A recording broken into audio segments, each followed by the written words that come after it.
Andrew, it's been about 2 months since we last spoke. Where are we at in terms of, well, what's the latest update? What has happened in the last couple of months and what's on the cards? Yeah, so as we mentioned last time, we're still on schedule to be sort of substantially complete by the end of this year. You can see behind me that we're doing a lot of rope access work at the moment, so we're putting the bullnose capping onto the trusses at the moment. Got a lot of basket work, to finish off the soffit area. The raking glazing that follows the Verandil frames, they're all going in now. All the ductwork's in. We've moved on quite a lot in terms of the Riverside with the in terms of the Riverside stand. That's sort of between grid lines A and P.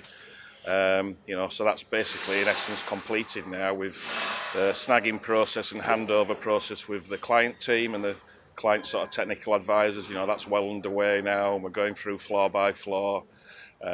Signing things off as we go through, just in preparation really for the club to commence their fit out works in the new year at some point. Obviously the finite sort of completion details are being done in terms of the hotel envelope at the Hammersmith end. So we've got all the CP boards are all on now. Rain screen cladding's commenced, and we'll shortly commence all the glazing there to seal in the hotel. In terms of the spar end, which is over at the Putney end, we've done the concourse extension, putting the turnstiles in now in place, all the attenuation crates for the drainage system on the concourses at each end has all gone in. So again, it's just about finishing that off and getting that remaining bits of glazing done down the spar end. So both ends were always going to be completed a lot later.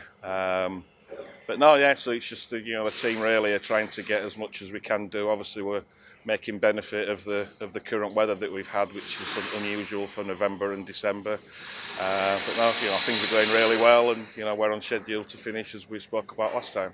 And how are all the seats in? Yeah, so obviously we've put a scaffold crash deck in to complete the glazing element, and most of the seats are already installed under there, with a few more seats just to put in up around the scaffold at the back. So we're just obviously frantically working hard to get everything done for the for year end. There may be a few things like the balconies and things that have to bolt onto the facade early in the new year, but we're quite pleased with the progress that's been made, and we've got roughly about 400 guys on site at the moment.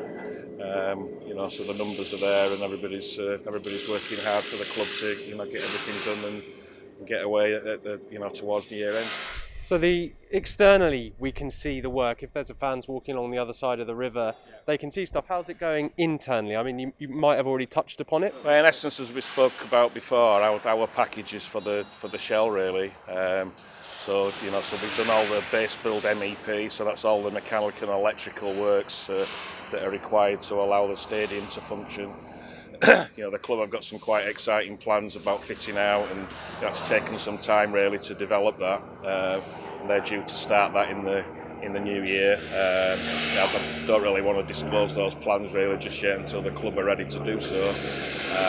It's probably one of the best stadiums that you'll see, certainly in the UK. With the plans that they've got, so very exciting from that point of view.